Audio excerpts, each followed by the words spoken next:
Hi everyone, this is Mr Neel Raithatha, also known as the Wax Whisperer.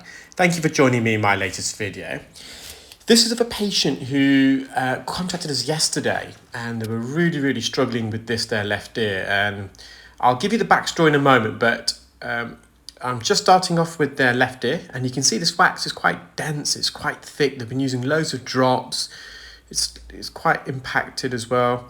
And I'm just using microsuction here with the Zollner suction probe. And what I'm trying to do immediately is just kind of create an opening through the wax to reveal some of the eardrum, because that releases the pressure in the ear immediately and it can help the patient hear better. And you can see within about 30 seconds, I've circled it there. There's a little gap there now and behind that gap is the eardrum slightly visible. And immediately the patient's earache, the pressure and their hearing had significantly improved.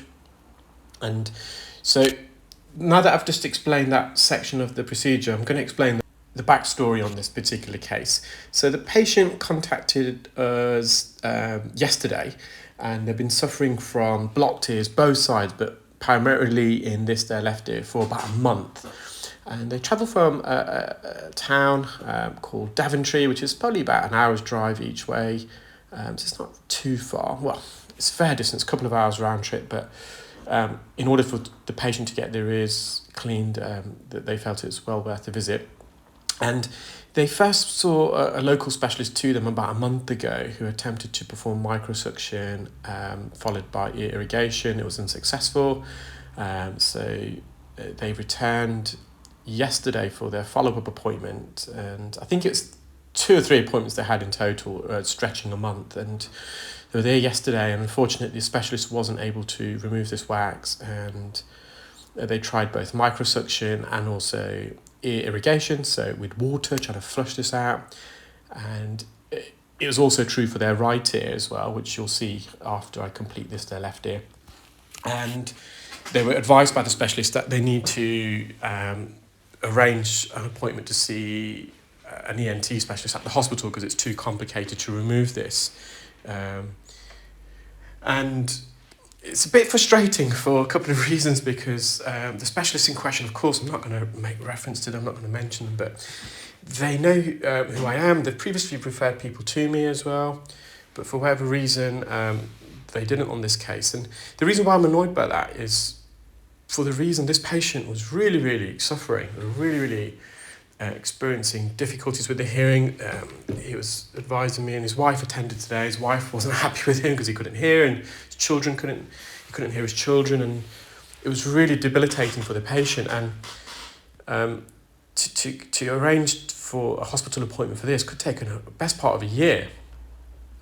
And so I'm just a bit, for the patient's benefit, if nothing else, I'm beyond comprehension as to why the patient wasn't recommended to see myself. And the patient would have more than happily have travelled, so it wasn't an issue. And as I said, I have received referrals from the specialists in the past with other cases. So in any case, we are where we are, and fortunately the patient, through their own endeavours, did some research, and they came across my YouTube channel, and they managed to book in. So fortunately for the patient, they acted and they were proactive, and they found a solution.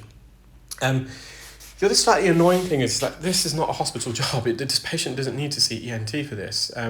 Now, yes, the wax is really impacting, and I think that's in part because of the failed previous procedures that they had. It made it worse, and they used all these different types of drops. It just made the wax really sticky and gooey and dense and mucky and glutinous. But even removing a little bit of wax like I did right at the beginning, that part where I circled, that would have, okay, it wasn't a complete procedure by stretch of imagination, but it instantly improved the patient's symptoms. And I think for anyone who's performing earwax removal, I think getting the ear to this place where I am now, which is still a lot of wax, you can see, but it's not significant wax. I think any clinical ear care specialist should be able to perform the procedure adequately enough to get them to at least this stage, even not as maybe in depth of this, maybe a couple of minutes ago even, where you could see at least a quarter of the eardrum. But as you could see, when the patient arrived, it was completely blocked. And so I have previously mentioned this in my previous videos, that in the UK, earwax removal is not regulated. Anyone can start removing earwax, and they can even get trained. There's companies out there that will train anyone. Within 2 days, or even a day in some cases, they will train you. We're well aware of administrating staff of hearing companies who've got no clinical experience. They're practicing earwax removal. They've been trained, and these are from big national companies, I should add. We've had other people from other walks of life, for example, people who, car salesmen, for example, who've had no clinical experience, been trained. We're fully aware that they've been trained on a 2-day course to remove earwax. So we've been notified of that, and it's very worrying. It really, really is. The ears are very delicate, sensitive organs, and there needs to be more regulation in the UK. It's like Botox. It's not just earwax removal. In the UK, anyone can really perform Botox. There's been talk about having it regulated so only certain professionals like doctors, dentists and nurses, people that use needles on a regular basis, only they can perform it. So even someone like myself wouldn't be regulated to perform those procedures under the recommendations that have been put forward. And which I kind of, I've never used a needle before, so I think before I can do any of those procedures, I would need to have the adequate background training. But despite the talk about Botox and fillers and etc. Being regulated, I don't think it is yet. And similarly, earwax removal is on the same boat.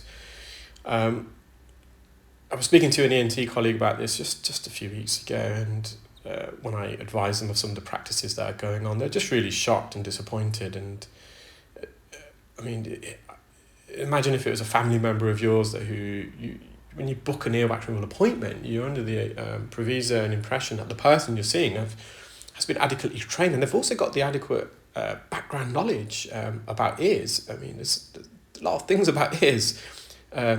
It's not a straightforward thing. It's not a trivial procedure, and that's probably the word I was looking for. I think a lot of people watch the videos and they think it's really straightforward and it's true, anyone can do it, and it's not the case. It's one of the reasons why I've developed the wax scope, to make it even a bit easier, because a lot of people do struggle with the endoscope. So that's just the background. So if you are in the UK, just be aware that when you do book in for an earwax removal appointment, do find out about the person that you're booking in with. What's their background, or they're an audiologist, or a hearing aid dispenser, or a nurse with experience with ears, or a pharmacist who's got experience with ears. So our candidacy criteria when we train people, we train audiologists, hearing aid dispensers, hearing care assistants, because they are actually trained in the ear. They're trained, a lot of them, to take ear impressions, and they've got necessary background knowledge of the ear anatomy and what some of the things that can go wrong with the ear. They can identify pathologies of the ear, etc. We train GPs, physician associates, pharmacists and nurses who either perform otoscopy on a routine daily basis, or have previously done so, or who are able to prescribe, and that includes paramedics as well. So I think some paramedics are able to prescribe conditions for the ear, so they've gone through that additional training. And also we obviously train ENT specialists and ENT nurses as well. So it's a very strict criteria we have. And I think it's for good reasons. People's ears, I wouldn't want anyone not with the relevant background to go into my ear. Anyway, rant over. It's just something that has been on my mind. I have mentioned it previously, but it's just getting more and more. We're seeing and hearing more of these things going on, and it's in part because earwax removal in the UK, it's a booming business, because doctors, primary care are no longer really offering earwax removal, so there's a big market, and people are trying to obviously cash in on that. But I'm always of the impression, to remove earwax, you must have some sort of relevant ear experience. It's not something that you can just be taught in a couple of days. It really isn't. So yeah, if you are in the UK and you're trying to locate a specialist, do ask the right questions. Do the due diligence. It's your ears. If something goes wrong now, there's risks involved. I can't sugarcoat it to say that there's no risks involved when you remove earwax. There is risks.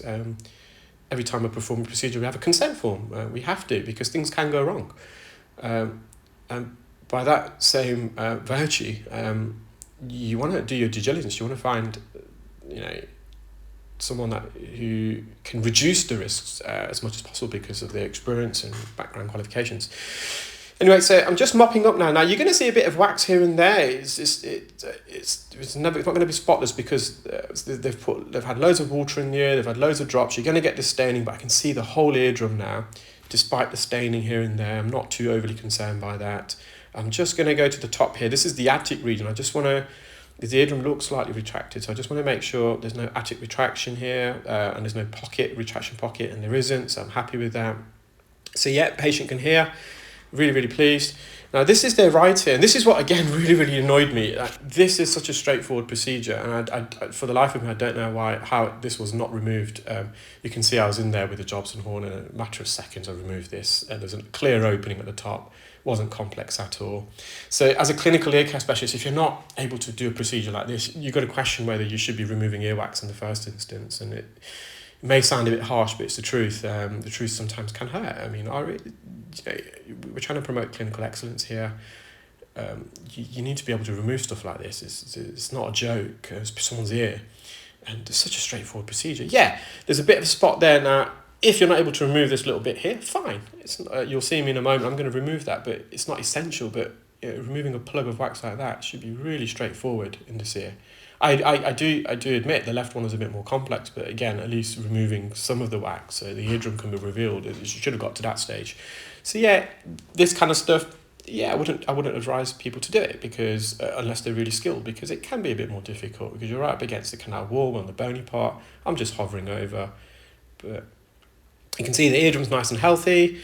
Patient can really hear really well. They're really pleased, really happy that they're able to book in today because it saves them about potentially a year's wait on the hospital waiting list. So hope you enjoyed that video, guys. Take care, keep well, and speak soon. Bye.